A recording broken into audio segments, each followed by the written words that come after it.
Thank you everyone for participating in today's webinar, which will be the first in a series of webinars Cross Higher Education will be hosting on a quarterly basis. Our next webinar in the first quarter of 2014 will concern the emerging issues with Title IX and the Dear Colleague letter.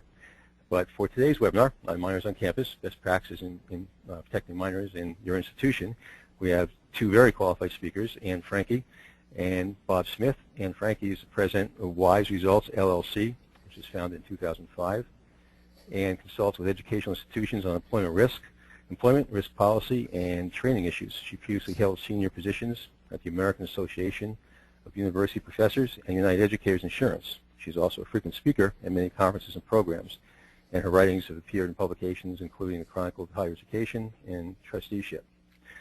Bob Smith is a partner in the law firm of DeMoura Smith in Boston. Bob has over 30 years of higher education legal experience with 14 years as Associate General Counsel at Boston University.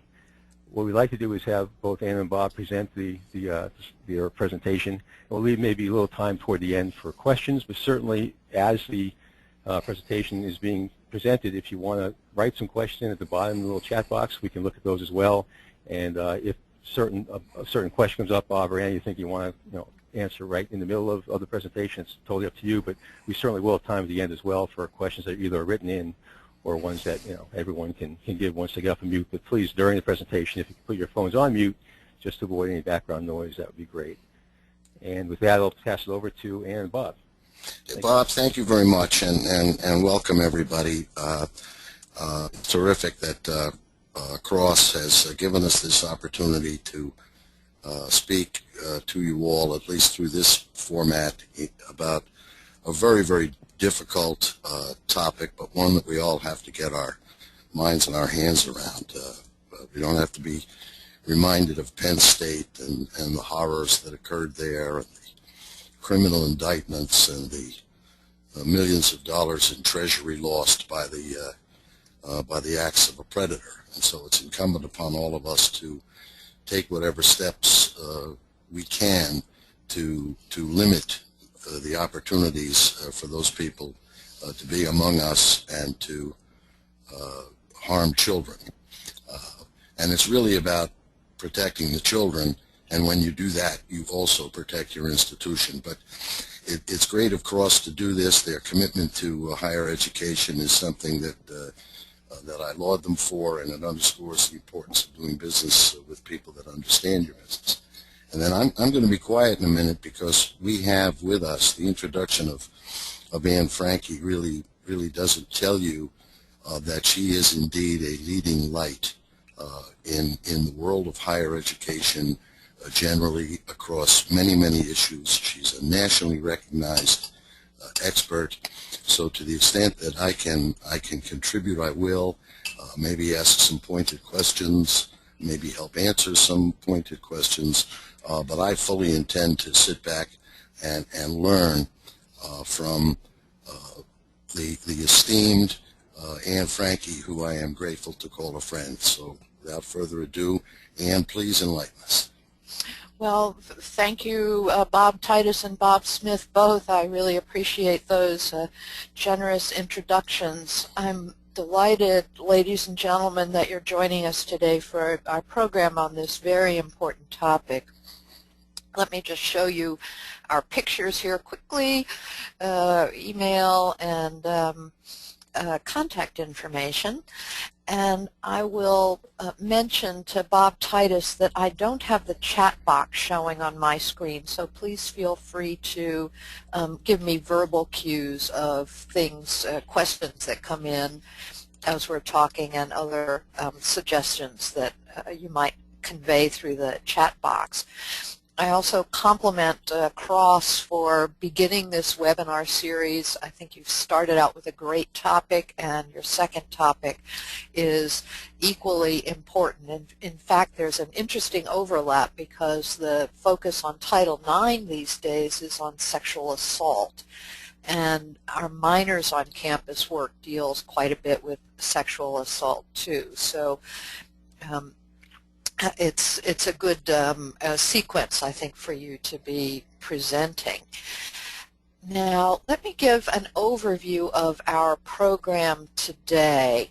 We're going to be going through the elements of a policy for protecting minors, and you see up here the 8 different components that I suggest for protecting minors. Also, by way of disclaimer, we're not Bob Smith and I aren't giving legal advice, and Bob Titus isn't giving insurance advice, so please consult with your own advisors. We are happy to answer questions, but please don't take these as definitive advice about legal or insurance matters. As one final point of introduction, I'll simply say that this work found me. In the wake of the Penn State tragedy, several institutions called me up because I have a background in risk management and said, "Ann, can you help us with minors protection?" And so I dove into this work, which I had done in part when I was with United Educators in risk management, but now I've been helping lots and lots of institutions improve their policies with respect to minors. Although our program is called Minors on Campus today, that's somewhat misleading because institutions interact with minors off campus as well, and so we shouldn't just think of the area within the boundaries, within the those stone gates as the scope of this work. So with no further ado, let me get to the inventory and policies issue, which really starts out with who's a kid, who is a minor. Most institutions are taking the position that their protection of minors policies do not cover the 17-year-olds who will likely be turning 18 during their first year of college. Now, if you're an institution that enrolls prodigies, if you're enrolling 10-year-olds and 14-year-olds, you may want to extend some elements of your minors protection policy to those very young enrolled students. But for most purposes, we're talking about young people who interact with the institution without being enrolled. Now, just as we're not treating enrolled undergraduates as minors, there are some situations in which you really must treat those people as minors, and these are legal obligations. The 17-year-old can't sign a release on her own behalf. If you become aware of a sexual assault on a minor, even if that person is 15 or 16 and enrolled, you may have reporting obligations under your state law. And I need hardly add that colleges treat as minors appropriately people who are too young to consume alcohol, which is a constant challenge on campuses, but one that we will not be addressing today. So these are some areas where you really do need to continue to treat your minors as minors, even if they are enrolled. Bob, was that clear to you? Did I get that one Yes. across well? Yes, and I would only add that folks should be paying attention to recent legislation. I know that in Pennsylvania, as a result of Penn State, they have vastly expanded the scope of the mandatory reporters for sexual assaults, and there's no doubt in my mind that every state legislature in the country is looking at those issues now and expanding that. You know, heretofore it was kind of limited to, you know, teachers, doctors, nurses, etc. But in light of their anger at those administrators at Penn State, they've really taken it out to an extreme. And in fact, you know, whether or not you have a duty to report, I still think you have to think about reporting anyway, even though you're not on the protected list of mandatory reporters. But that's another day. Mm-hmm. And we'll discuss that in greater depth further on as well. So let me show everybody a great free resource that's available from the federal government, Preventing Sexual Abuse Within Youth-Serving Organizations. And here's a link to the this 48-page guide. And if you're going to read one thing on this topic, this is the resource that I would suggest, and you see here the different sections on it. So now I'll launch into inventory and policies. Is that an early self-portrait, Ann? Oh, Bob, you flatter me. Yes, I was around in the 15th century to have my portrait done. I'm that old. Most schools don't really know where the kids are with whom they interact in a comprehensive way, because these programs and activities sprout up across the institution. We have entrepreneurial faculty and staff and students who develop programs and activities generally without any coordination by a central resource. Let me tick through some of the ways where kids come to campus or interact with institutions. So we invite people to campus. They come with or visit family who are with the institution. There's a lot of facilities rental. And then institutions go out into the community and even into the world to interact with kids, and kids invite themselves to campus. So to drill down a little bit further on this, we invite kids for purposes such as the ones you see. Campus recruiting is a challenging area because you're definitely dealing with minors and they're not enrolled. They may come and spend the night in your dorms. They may be interviewed out across the country by your alumni. And what are you doing to protect the interests of those applicants? Now, summer camps are obvious because the kids swarm around the campus over winter break. Some of you may be using your facilities for camps, and then certainly in the summer. We have community service. Kids may come for tutoring or activities, also bridge programs. I put that under schools daycare, where high school students may take some college courses and they may require some special treatment, special policies. Volunteering in labs is a big issue, particularly at research institutions. And we'll get into this further, but those can be one-on-one interactions, one researcher and one high school student for a month or a semester or a year. Those one-on-one interactions deserve special consideration. And then research institutions or even master's level institutions may be doing research protocols or clinical trials involving minors.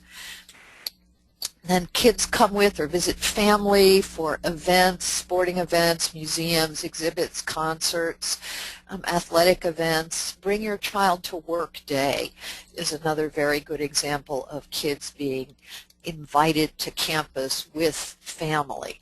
Now, when a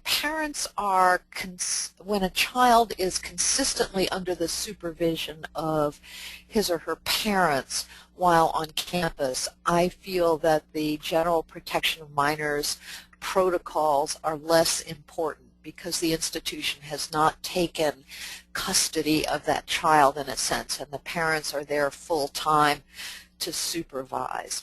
So when kids come with families, that's a question of whether they will consistently be with a parent or guardian. And we have siblings visiting students, and then we have child care services. These can be organized services, and then many institutions face the reality that they are informal child care operations of last resort. students or employees might bring kids to campus when they have no other child care options. So these may become unaccompanied minors, they may be minors in a class. So that's a situation that varies by campus depending on the nature of the student body. I think the older your student body, the more likely you are to have students bringing children, employees.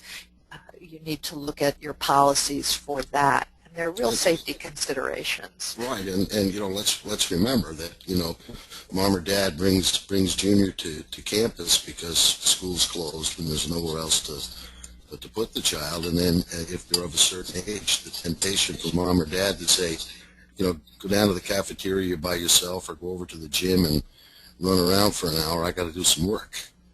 And all of a sudden that puts us into that sort of, are we the custodian when they're in the, you know, the healthcare, I mean in the workout room by themselves because dad's hunched over his computer.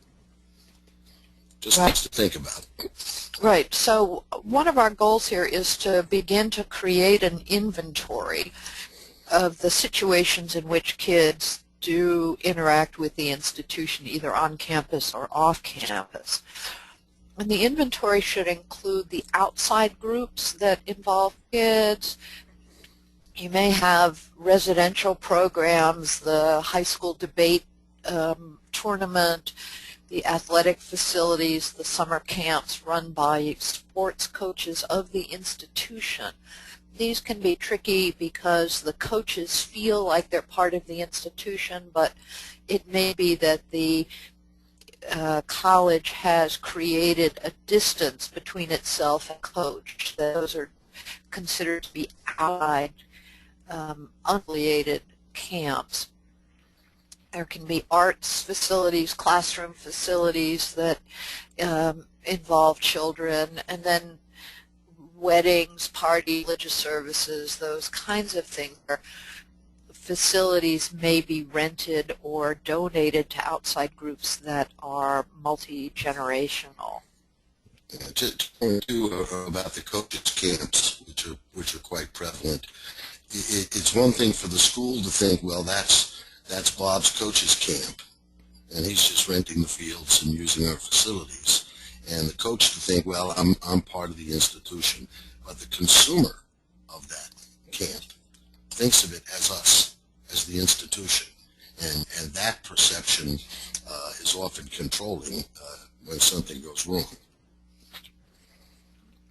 Absolutely.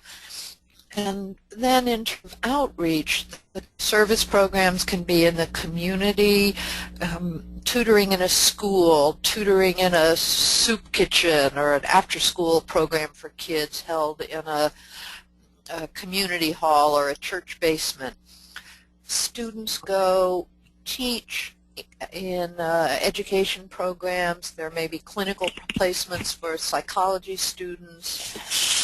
Students do externships, spring break programs, and these can be worldwide. Those alternate spring break programs may be working in an orphanage in Peru or in India. The clinical work involving children could occur in any country in the world, literally. So the challenge is creating an inventory of all of these programs and also activities and situations. So we have the kids who invite themselves. They're of an age that their parents let them run around in the neighborhood, and here's some of the ways and locations that children may frequent your campuses. So I strongly recommend beginning the creation of an inventory of programs and activities and these more casual situations so that you can begin to see where the institution does interact with children. Rutgers University, for example, found that just in programs, not including activities such as the haunted house that a fraternity might run. In terms of settled programs, they had over 400 that served 71,000 minors a year, not including the 4-H clubs. Penn State has become a leader in child protection, very much to their credit. They do have 4-H clubs, and they estimate that Penn State interacts with 350,000 young people a year, not including enrolled students who are under 18. So once you start looking and gathering up this information, you will find more than you expected. It's possible that you'll find more minors than you have enrolled students. And this is a good thing. The idea is not to eliminate these programs, but rather to find ways to run them effectively and safely for the children. Now, the next of our 8 steps is screening and selection. And this is a key piece in keeping those children safe. And somebody on the line is shuffling a lot of paper, so let me just mention that. So how do you pick people who work with kids? The people may be in any of these groups, and it's likely that the student group picks people in a very different way than the summer camp picks people, and that's very different from the people who are selected in the bridge programs for high school students. So how do you want to pick people to interact with kids? Let me digress here briefly for a couple of slides on how molesters operate. There are 3 key ingredients. One, obviously, you have to have access to minors. As I think we've shown, colleges and universities provide ample access to minors. The molester needs to be alone, one-on-one with that minor, and needs to create an aura of secrecy or control. And this involves controlling the minor so that the minor will not report the molestation. And in a sense, it also involves controlling the other adults in the environment so that they are not suspicious of the individual. So the environmental control is that this person is great with kids and is very trustworthy. So again, molesters have developed personalities of being very charming, they inspire trust, great with kids, as I mentioned, and they often have more social interaction with children than with adults. This can be tricky if you look at someone's resume and they've been consistently involved in youth work. I coach tennis, I teach Sunday school, I used to be a elementary school teacher. That can be a plus as you're looking for somebody to work with children. It can also be a red flag about somebody who is too eager to work with kids. So that's a tricky line, but I simply bring it to your attention. Potential victims may be underprivileged, disabled, from broken families, and they're typically victims who welcome adult attention. But really, a molester could be anybody, and a victim could be almost anybody. So unfortunately, there are no ready signals, there are no big flags, and these are subtle operations, a subtle kind of crime.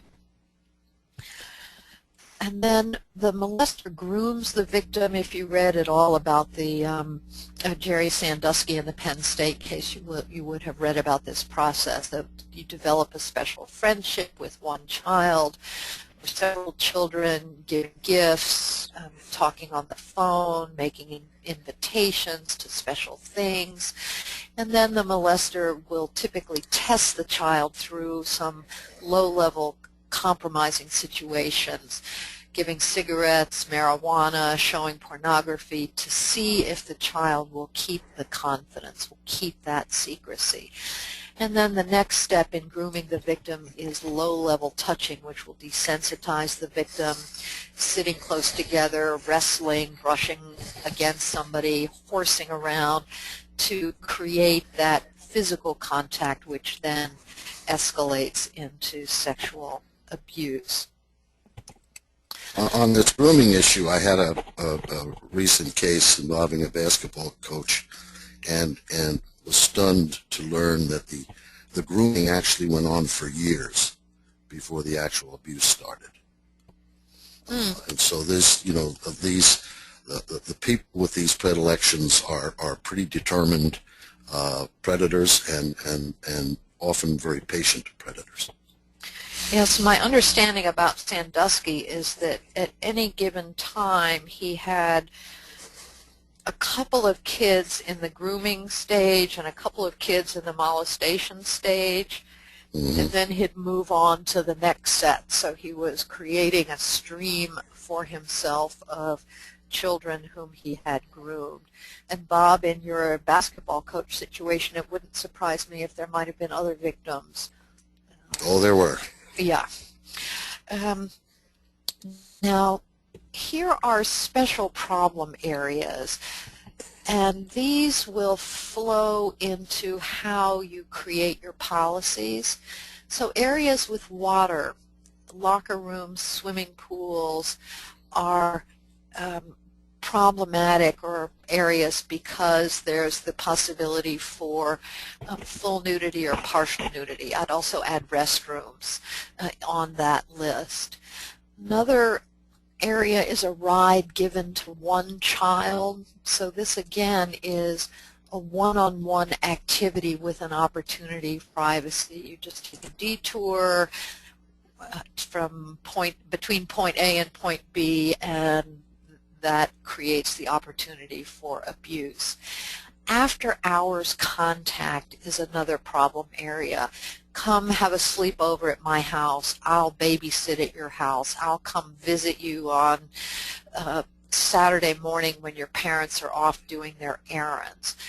There are many YMCAs these days, for example, that prohibit YMCA staff from babysitting for families.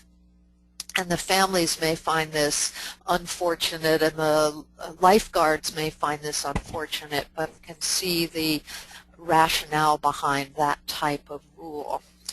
So we have these problem areas. Another kind of problem area, apart from those with water, is areas with privacy, covered windows, unlocked outbuildings, basement spaces, and rooms locking from the inside. After Virginia Tech, I think lots of schools put locks on classroom doors, and that's good for the active shooter situation. It may not be good for the child protection or even student-on-student, college student sexual assault situation. So there should be protocols on when classroom doors can or can't be locked. Other problem areas include child pornography. I can give you any number of examples of high-level administrators and low-level staff and faculty and medical residents and on who've been found to have child pornography not only at home but also on campus computers. That and this next bullet point, a child disclosing abuse in the home, are two things that I personally think are more likely to happen on a campus than the sexual abuse of a child. Just statistically, you need to be equally, if not more, prepared for addressing an adult who is found to have child pornography, which is a federal offense, or a child's disclosure that there may be abuse in the home. Depending on the age of the child, this can be precocious sexual knowledge. It can be an explicit question. I know one situation where a child went up to a public safety officer, looks like a policeman, and asks, can a mommy hit her son? And now, why would a child be asking that question? Do you have a reporting obligation in that situation. So yes, Jerry Sandusky has alerted us to the fact that sexual abuse can occur in our programs. Again, I submit to you that the discovery of child pornography and indications of abuse in the home are actually the more likely situations. And then finally, there are some crossover assailants who commit sexual assaults against different populations. I haven't yet seen this a lot in higher education, and that may be because it's not there, and it may be because I don't know where to look or other people aren't attuned to this. So I simply put that before you as something that research suggests may be a proclivity of some sexual abuse. Now back to screening and selection. It's a very good idea to, well, I should say, with screening and selection, people's thoughts immediately turn to background checks. Should we be doing criminal background checks? And we'll get to that in a moment. It is equally, if not more important, to think about these other elements of your screening and selection process.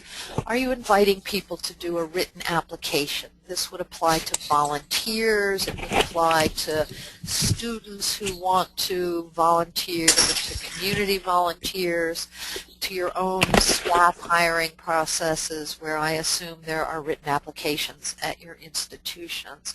How about camps that the institution itself might run, the robotics camp? How do you select people for that? And then conducting an interview with behavioral questions along the lines of the one suggested here. What would you do if you saw this or that? These can be signals to potential molesters that you will not tolerate this kind of behavior, and so they may not complete the application or the interview process. And then those reference checks. Now, I'm not saying if you have 400 people who come to volunteer on a Saturday morning at the Special Olympics program in your athletics facilities that you have to conduct a thorough background check, a reference check on each of those. Nonetheless, are there situations where reference checks make good sense for those who would interact with minors on your campus? Now, there is an excellent resource, again, available from the government on guidelines for screening people working with children, the elderly, or individuals with disabilities in need of support. And this is a resource that stresses exactly the three factors that I was just discussing. It says, yes, criminal background checks are a tool, and indeed today they may be a necessary tool, but they're not the whole story. And in the slides there's a second resource publicly available from Gallagher, which includes, among other things, a volunteer application form. You know, just as a chilling point here, and in my basketball coach case of a few years ago, and underscoring how good these predators can be, the coach had ingratiated himself so deeply into the family of his victim that one of the institutions fired him as the basketball coach and told the parents they were doing so because they felt his relationship with their daughter was inappropriate. He moved to another local institution, and the family followed him to that. Oh, and so golly. that was a case where they had a reference check and chose to ignore it. Mm-hmm. Right, so these boundary violations are the red flags of potential abuse. Now, only 3 to 4% of pedophiles have a criminal background. If you think back to Jerry Sandusky, he didn't have a criminal background until the whole Penn State situation was in full bloom. Corey checks only get you people that have been caught. Right, and child molesters don't get caught very often. So if you go in front of a jury today and there's an abuse situation, the jury is going to wonder, did you do a criminal background check? And so it's become, in many people's views, almost a necessity. But on the other hand, it may be impractical to do criminal background checks on everybody who interacts with minors. Now, Penn State, which again is a leader in this area, is doing criminal background checks on everyone who interacts with minors. And I believe the first year after they modified their policies, they conducted 35,000 background checks. Other institutions are segmenting their populations and requiring criminal background checks for anyone who works with minors. That's the Penn State example. Or anyone who works intensively with minors. And intensively can be defined according to the needs of your own institution. Here are some examples. Anyone who will be involved overnight with minors, anyone who has a certain high level of frequency or of time with minors, anyone who is working one-on-one with minors, and that could be music teachers or counselors or other kinds of situations, and then also directors of programs that involve minors. So those are some examples of different ways to structure a criminal background check process. And then we talked earlier about those outside groups that rent campus facilities. There's an issue of whether you want to impose on those outside groups the same standards that the institution is using for background checks, or perhaps even heightened standards. On your own campus, you have familiarity with your students, with your staff, less so with your volunteers. But outside groups, you don't have that sort of baseline familiarity or comfort level. And so there are schools that are imposing more stringent requirements for criminal background checks on their outside renters of their facilities.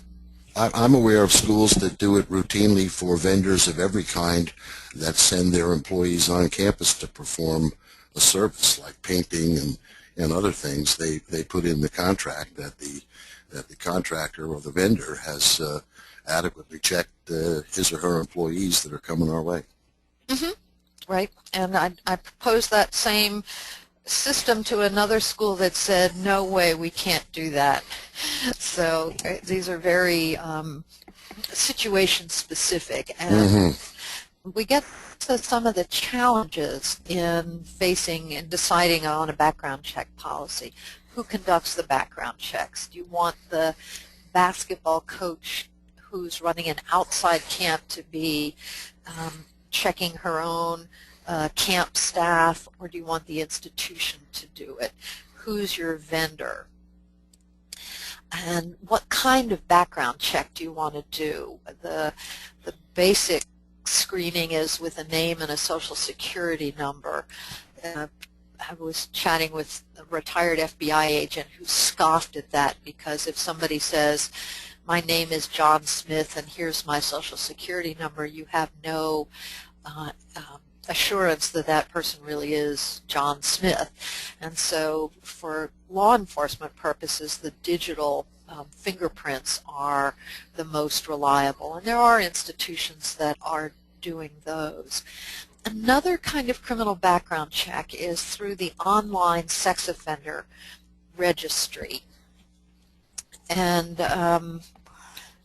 I'll give you the website for this in a moment. There is this way to check all 50 states, in theory, through a federal online sex offender registry.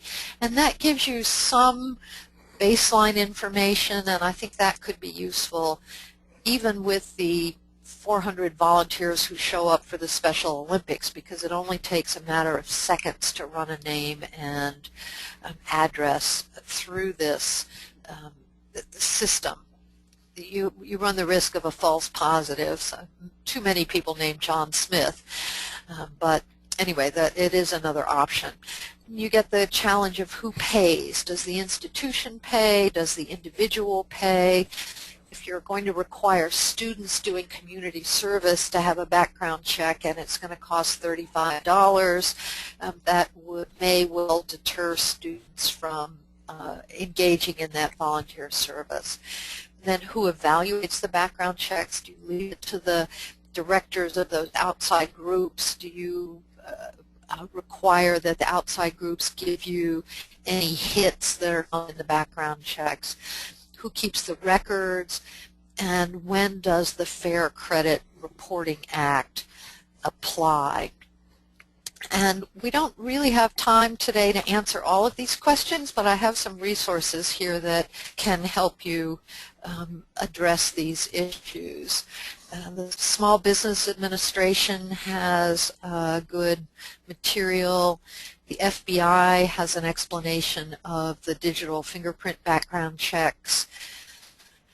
We have resources on the Fair Credit Reporting Act, and your Human Resources Department would be quite familiar with this, as would any background check vendor that the institution is using already for staff and or faculty. And then the last resource here is the online federal check process. It's free and easy, search by location or by name. The background check commercial vendors will poo-poo the sex offender registry, and it's not perfect, but on the other hand, if you're going to be standing up in front of the jury and asked, did you do a background check, and you say, well, we went to the federal government's website on convicted sex offenders and we checked and nothing came up for this person, you at least have an account to give for yourself. So these are among the very tricky questions that institutions are facing as they formulate their policies on protecting minors. Again, only 3 to 4% of child molesters have criminal backgrounds, so it's a necessary but not a sufficient part of your screening process for selecting people to work with minors. Now, once you've selected people, you want to get them involved in training. And here we have a youngster who is reading the materials on how to work with minors quite diligently. And we get the question, just as on whom do we conduct background checks, who do we train? One answer is everybody on the whole campus. Another is anyone and everyone who may interact with minors. A third category is everyone who interacts intensively with minors, and I discussed earlier those types of categorizations for intensive interaction, and or mandatory reporters of child sex abuse under your state law. So you're going to need to educate your community to what your policies are and how to deal with minors. So these are challenges. When we think of training, we often think of face-to-face training, but that's, while that may be the gold standard, it is far from the only option. So, for example, Georgetown University has a 7-page information packet that they require anybody who will be interacting with minors to review and to sign a certification page at the back of the information packet and submit that to show that they are familiar with the information. So if you go to their webpage on protecting minors, you can find the information packet there. Duke has quite a well-done workbook that's more elaborate. I found here a brochure. Baylor has a quiz that you can look at. There are lots of institutions that have created videos. Now, as you develop training programs, I would suggest that you look to your resident experts. You may have faculty who have subject matter expertise in child protection. Here are some of the departments where they may reside. Use these people, talk to them, see what they know, how they can be of assistance. You probably have learning experts in your continuing education program.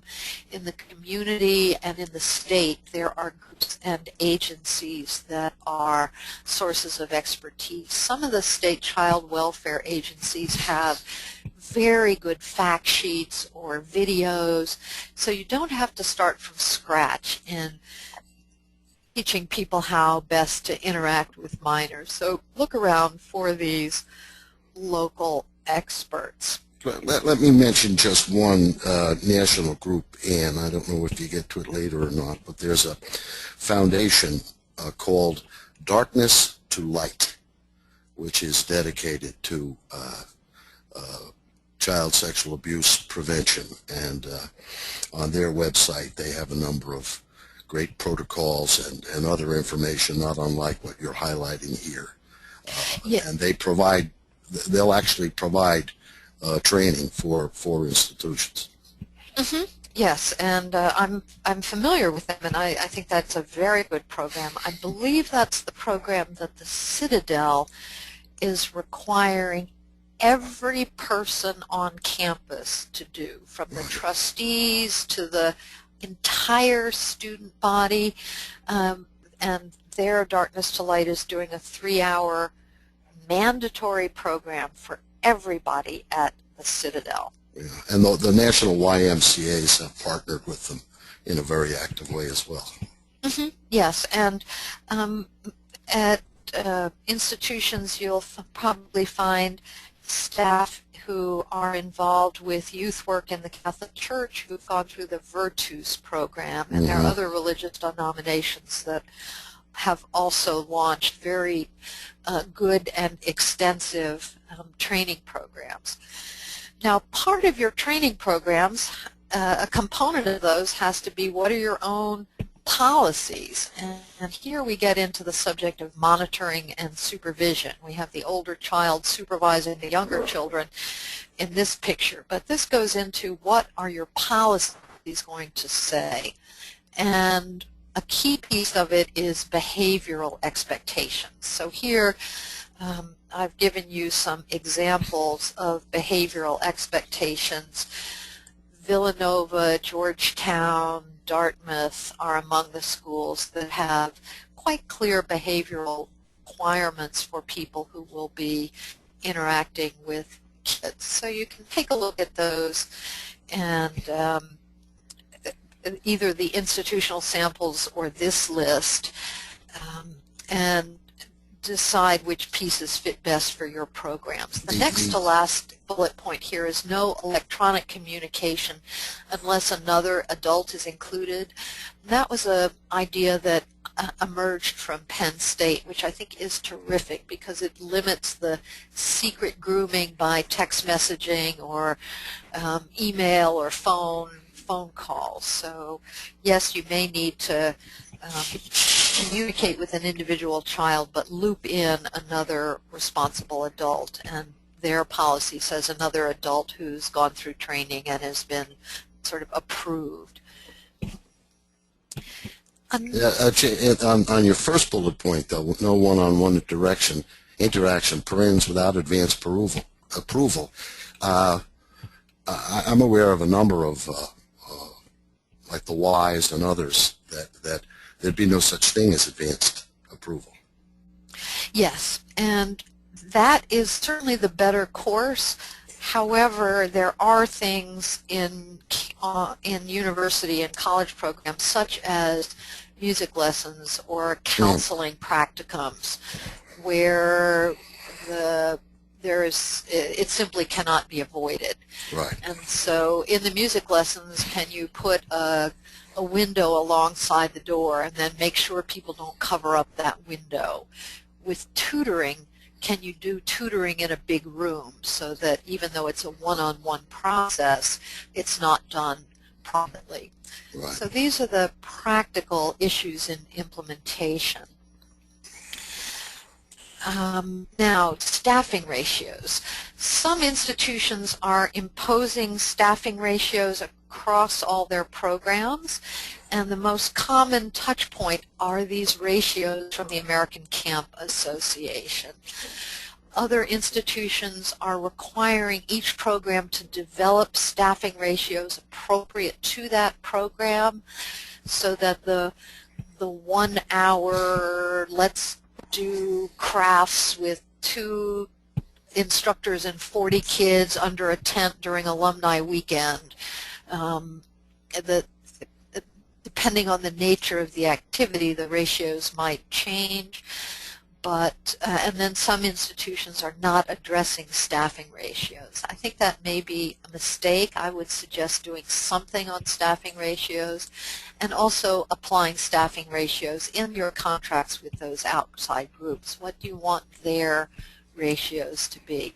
I've seen schools phase these in, particularly with respect to the summer camps, so that the camps themselves can build the added costs into their fees for their participants. But, you know, 1 adult to 12 5-year-olds is not the right ratio. So these are the touchstones that are in the most common use. And then given the subtle nature of the molestation process, we can't have people violating the behavioral standards or the staffing ratios or those one-on-one prohibitions. We need people with impeccable judgment who are working with children in our programs. Often on campus, in other settings, not involving minors, we'll let violations slide this one time, you know, don't do it again kind of thing. I would submit that in the protection of minors, there have to be real consequences for rule violations. And I've heard some stories of a rule violation that was ignored, and it was in fact a piece of a pattern of molestation, and so that rule violation, had there been real consequences, the outcome would not have been tragic. I've also seen situations, for example, in YMCA's, someone with a good heart feels obliged to violate a rule for what seems to be a good reason. That individual will nonetheless be fired because of the stakes being so high, and we just absolutely need to trust completely the people who are working with children. And the reason for this, just by way of the legal claim against the institution, and we are talking a little bit about protecting our campuses, it isn't that the institution was the abuser or the assaulter. The claim is always negligent hiring, retention, or supervision. And so it's the background checks, it's whether or not you put them through the training protocol, and then after you did you watch them? And so that's really where the rubber meets the road on some of these concepts that Ann is talking about. Yes, absolutely true. And so the next slide just gives you some examples of behavioral standards and policies that you may want to look at. Georgetown, as I mentioned before, has this website, protectionofminors.georgetown.edu. University of Florida has a website on protection of minors, and there are other schools that are developing these collections of materials. And did you need to change that slide? I'm still on enforce the rules. Oh, all right, I changed it. Yeah, there you go. Okay. Okay, sample behavioral standards, yes. So here are some of the many examples that are out there. So I think in this segment, in our fourth segment, monitoring and supervision, we've covered generally how to create a policy. And let me say one more thing about that. That's often done under the auspices of a cross-functional task force that the president appoints involving public safety and HR and conference and events, the School of Education, the Dean of Music, the General Counsel's Office, the Risk Manager, the Compliance Office, perhaps somebody from the engineering program if they have lots of outreach, the Community Service Director. So you gather up the people who are most involved and vet policy proposals and get them to thrash out these issues of background checks and training and screening processes.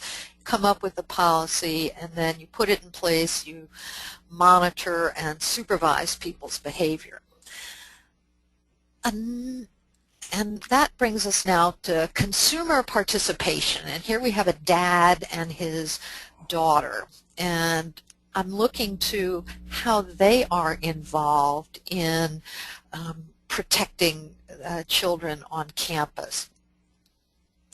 In the college context, we hear a lot about the helicopter parents, and we try to keep them at arm's length in a sense so that their teenagers can go through this maturation process.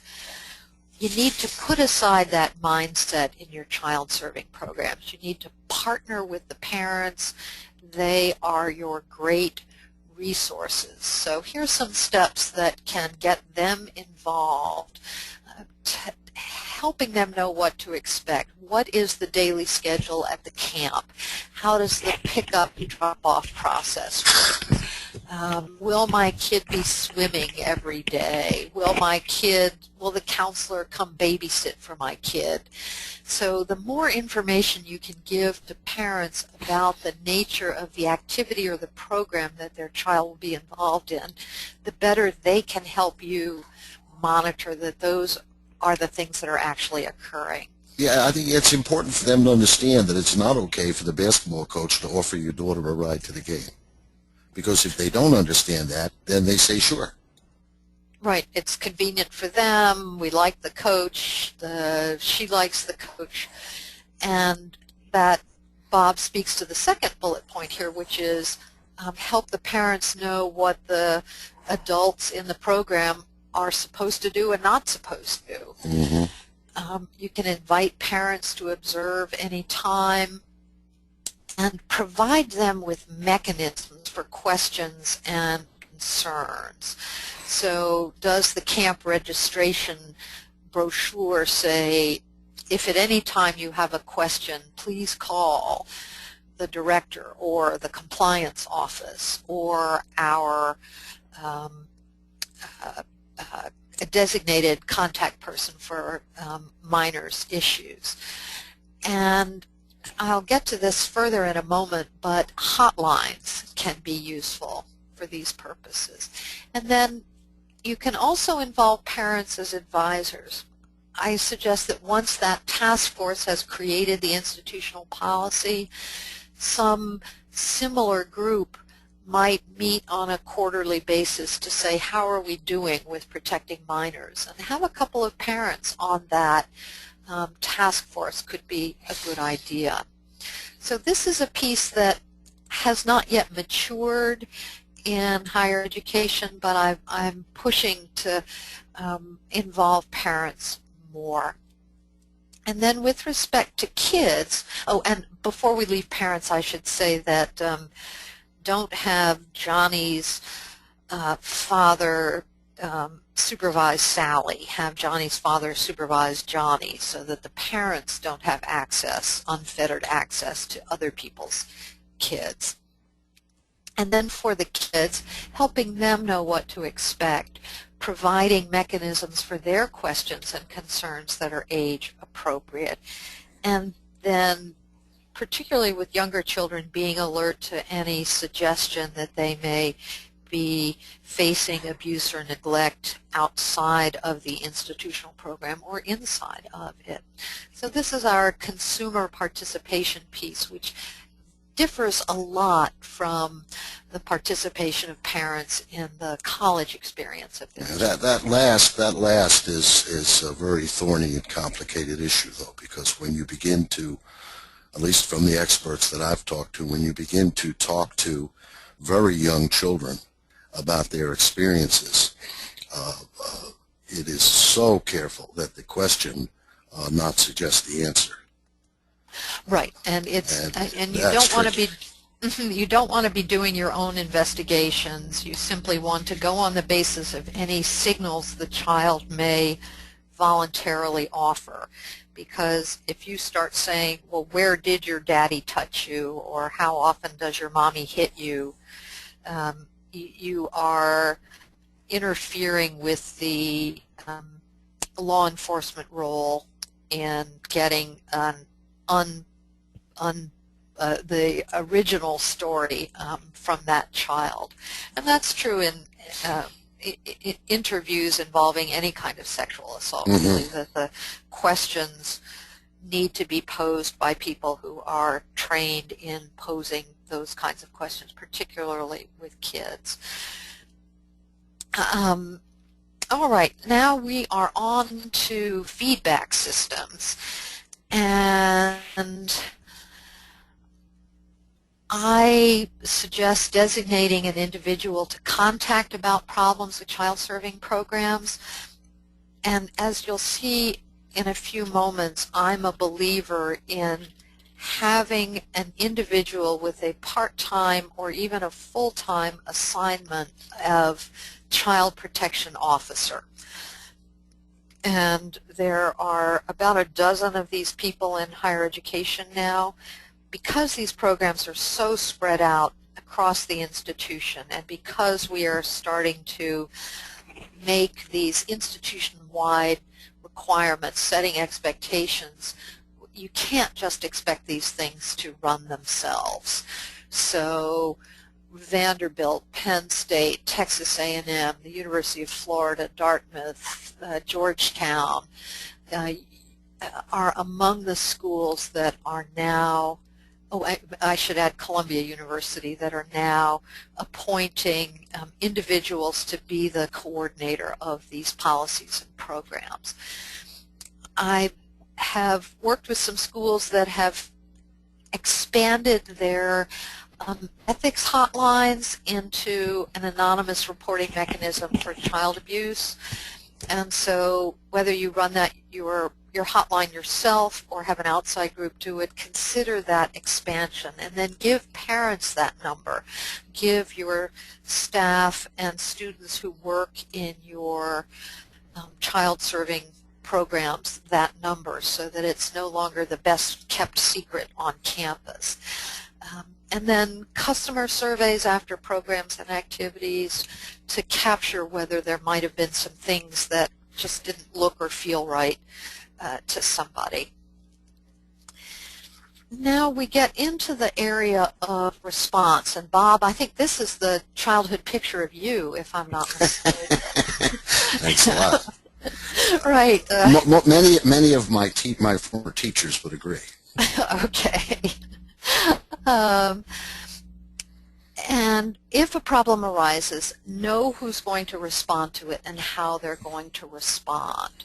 You may need to conduct an internal investigation under Title IX, again with that awareness of not sending an amateur in to interview a 4-year-old about who touched you where.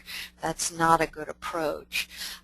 With child abuse situations, you may have Clery Act reporting obligations, and you may have those timely warning obligations as well.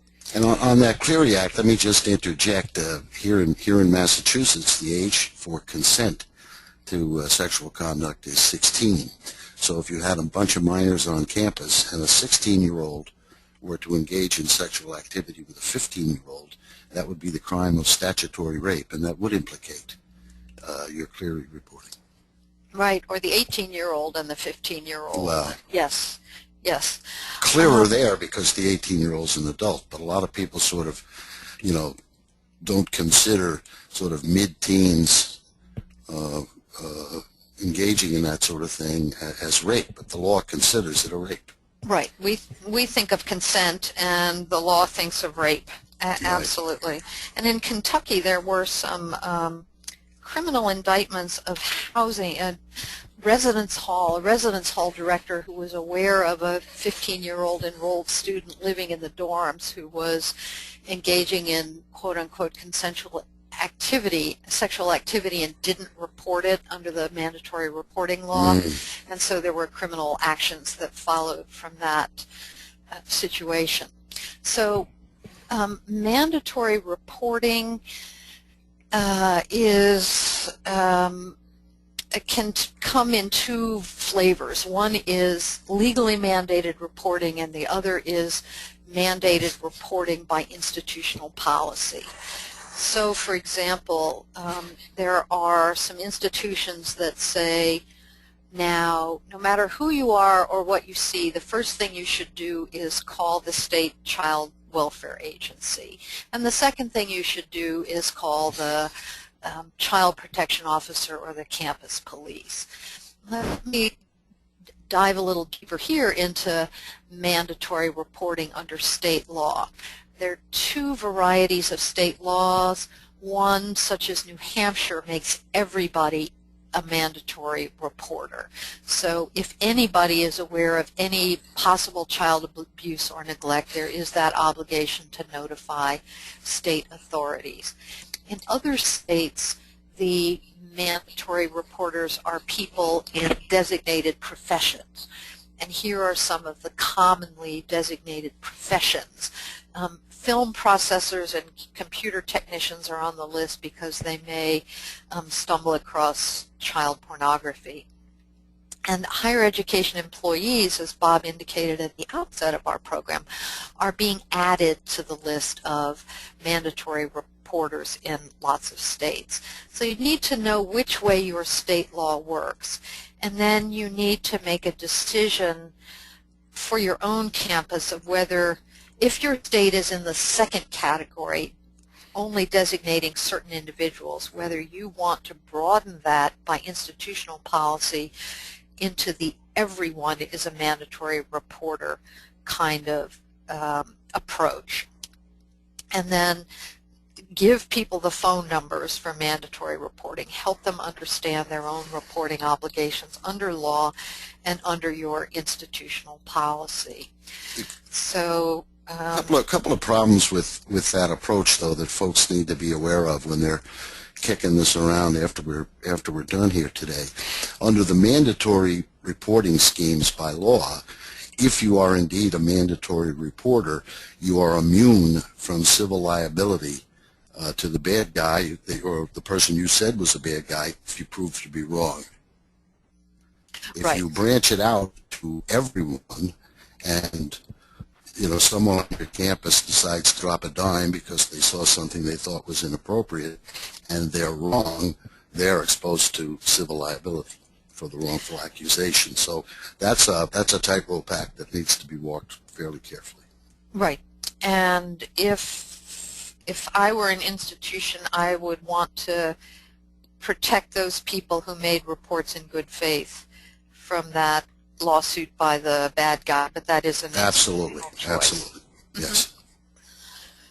Now there are again some resources on mandatory reporting.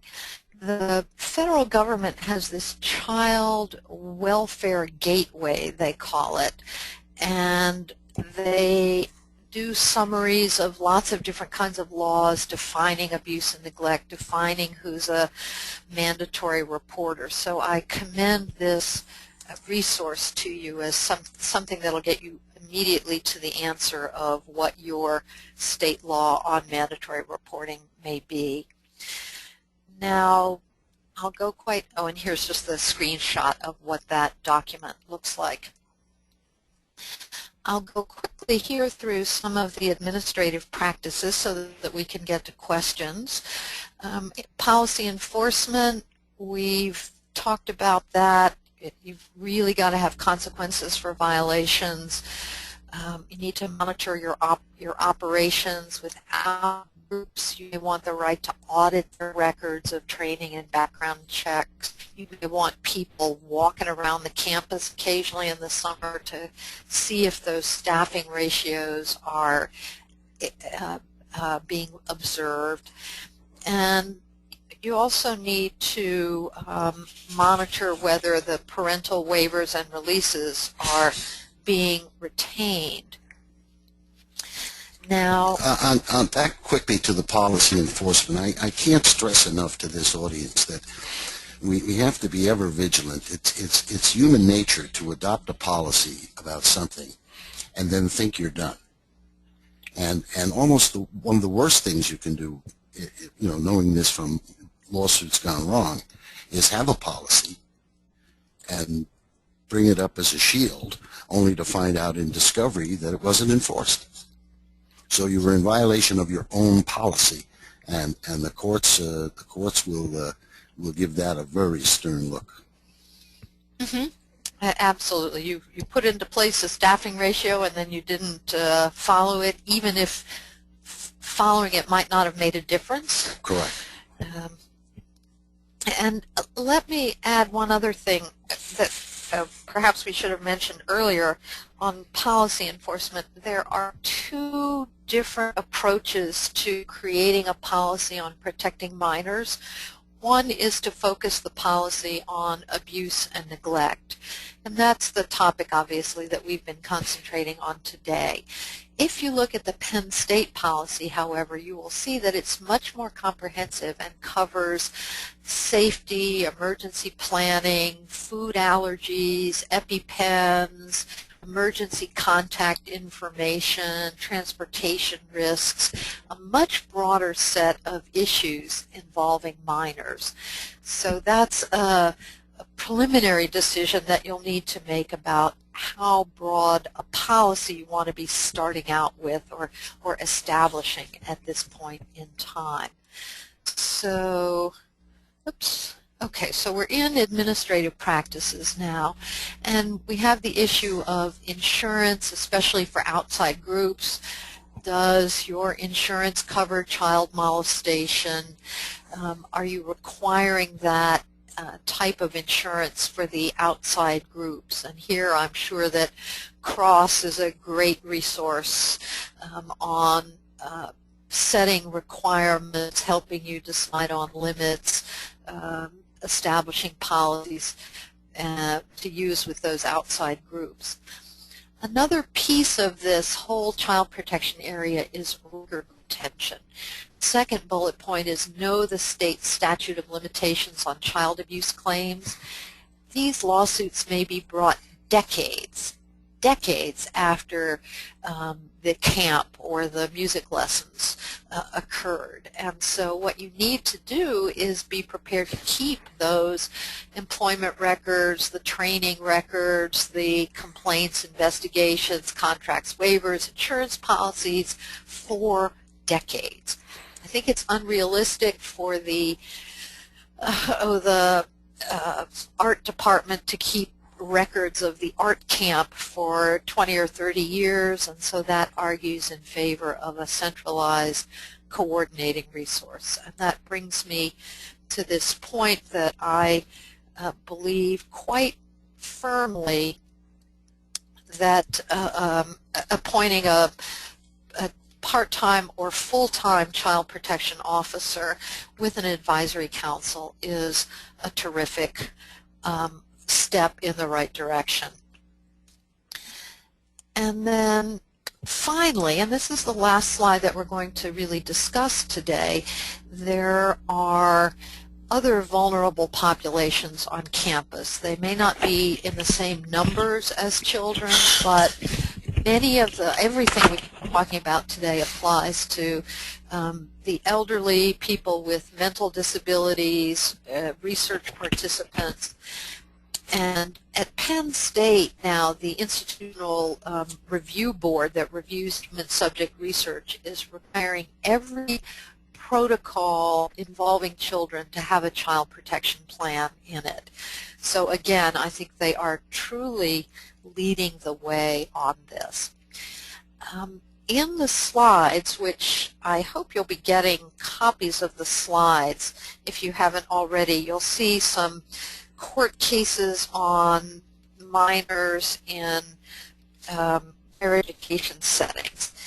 And that brings us now to our opportunity for questions, comments. We're eager to hear about your experiences and your challenges.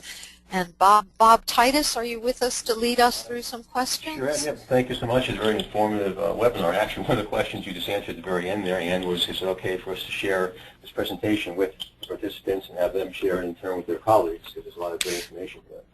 Absolutely. And as an added bonus to our listening audience today, I've also written a paper that goes into depth on these and additional subjects. And Bob Titus, I think you have that, and I'd be happy if you would share that with our audience too. I certainly will get it out today, both the presentation and your paper. Any questions either? I don't have any writing here in the chat box, but anyone want to unmute your phone and have any questions for Ann or Bob on the information they gave us? So I'll start with one maybe for Bob. You folks both mentioned the mandatory reporting requirement in some jurisdictions for higher education employees. What's the present status in Massachusetts on that as far as what the courts expect in this jurisdiction? They haven't moved as quickly as Pennsylvania, obviously, and so it's still limited to those customary groups when they first put it in years ago: doctors, nurses, teachers, daycare providers, and the like. But as sure as I'm sitting here today, that list will expand. I could shoot you a copy of the statute, and you could get it out to everybody, and they can have it in mind. But it's fairly limited. Let me mention that Bob is right that there are state legislatures that are changing these laws, and one of the most dramatic changes was in Florida, where the Florida legislature, in infinite wisdom, created a fine of $1 million for a higher education employee who fails to report child abuse. And it's been interpreted not just that I'm aware of abuse, I tell my supervisor, and I sit there while my supervisor calls the child protection line. We both have to call the child protection line, or we face this risk of $1 million fine.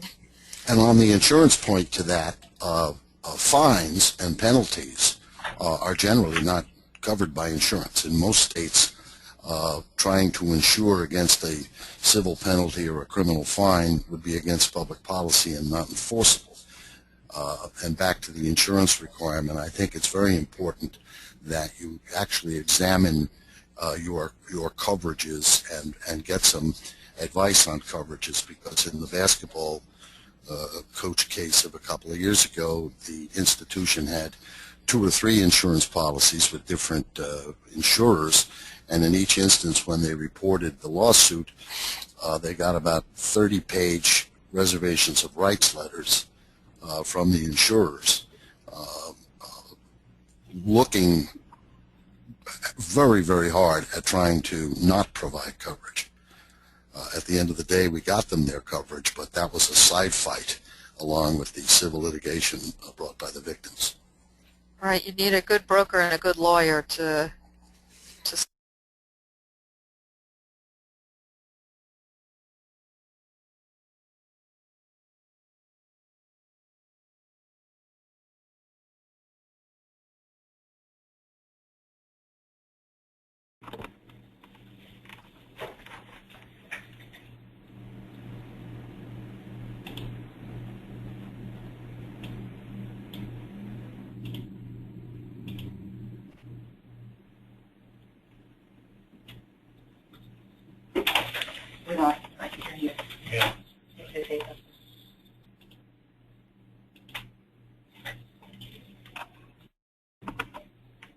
you need to tell people that we've lost. All right, well, actually, thank you for wrapping up. I think we lost the presenters there, a little technical glitch, but we finished the presentation, and thanks everyone participating. Thanks again to Bob and Ann for a great informative presentation.